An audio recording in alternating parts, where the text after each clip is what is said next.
What if the greatest land grab of the 21st century isn't done with tanks or troops, but with trains, telecoms, and trillion-dollar checkbooks? This isn't a war fought with weapons. It's a new form of conquest, and it's happening right now, across an entire continent. Welcome to China's silent takeover of Africa.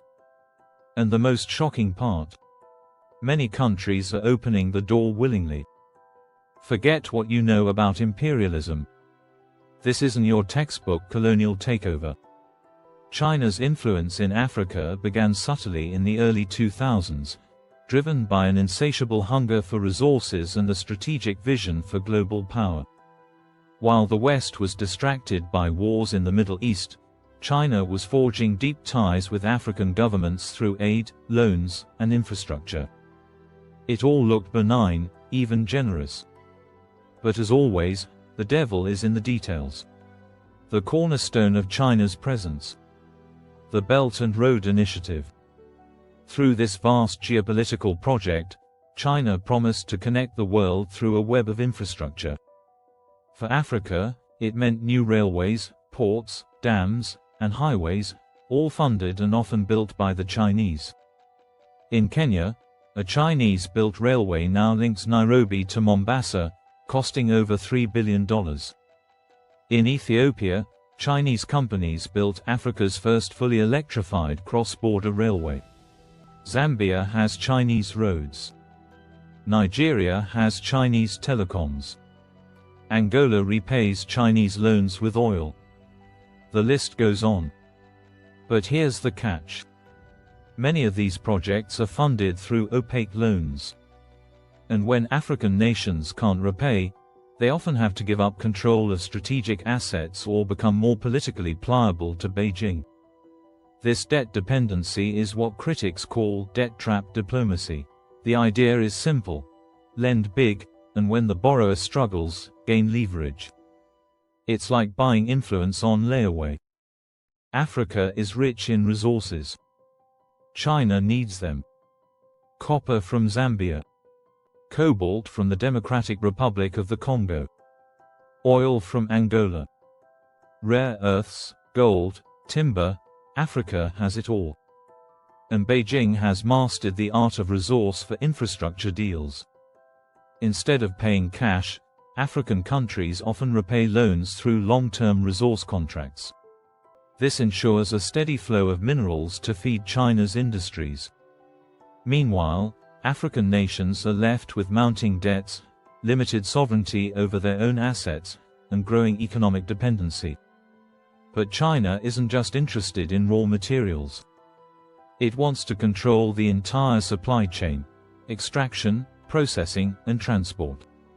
That's why you see Chinese-run mines, Chinese logistics firms, and Chinese-built ports from Djibouti to Durban. China isn't only building roads, it's building influence. In Djibouti, Beijing has its first overseas military base. On the surface, it's for peacekeeping and anti-piracy missions. But its proximity to a key maritime choke point suggests deeper strategic goals. Politically, China is making friends. It trains African bureaucrats, funds ruling party headquarters, and offers scholarships to future African leaders. It also shields its allies from international scrutiny at the UN. This soft power approach is subtle but effective. African leaders get investment and diplomatic support. China gets votes, loyalty, and access. But China's footprint goes beyond bricks and mortar. It's also wiring Africa. Huawei, the Chinese telecom giant, has built up to 70% of Africa's 4G networks. It provides surveillance tech to governments, often under the guise of public security. This tech often includes facial recognition, data monitoring, and censorship tools. While it improves state capacity, it also raises concerns about privacy, repression, and digital dependency on China.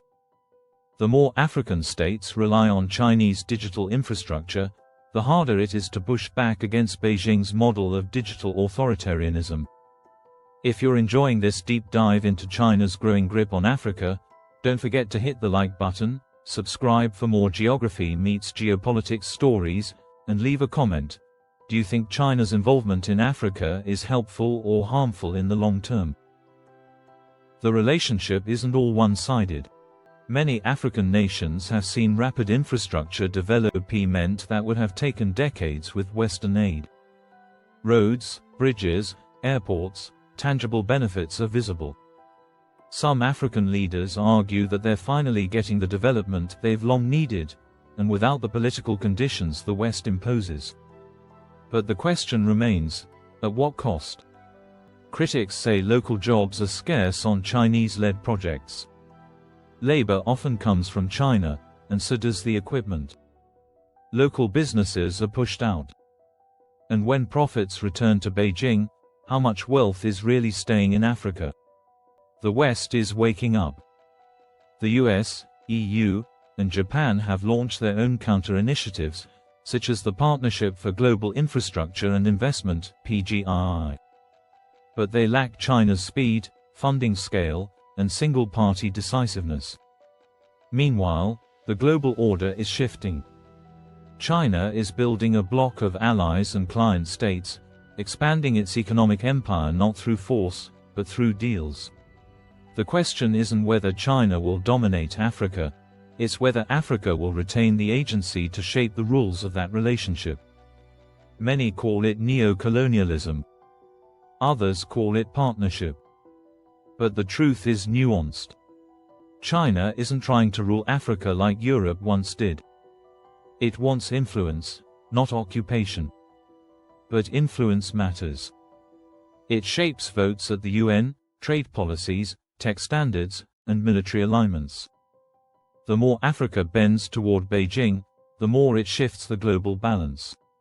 Africa, home to 1.4 billion people and immense natural wealth, is becoming the geopolitical battleground of the future. And China is playing the long game. What do you think?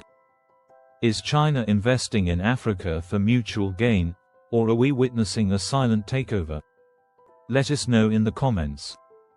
And if you want more thought-provoking content like this, subscribe and turn on notifications, because geopolitics is the future, and we're just getting started.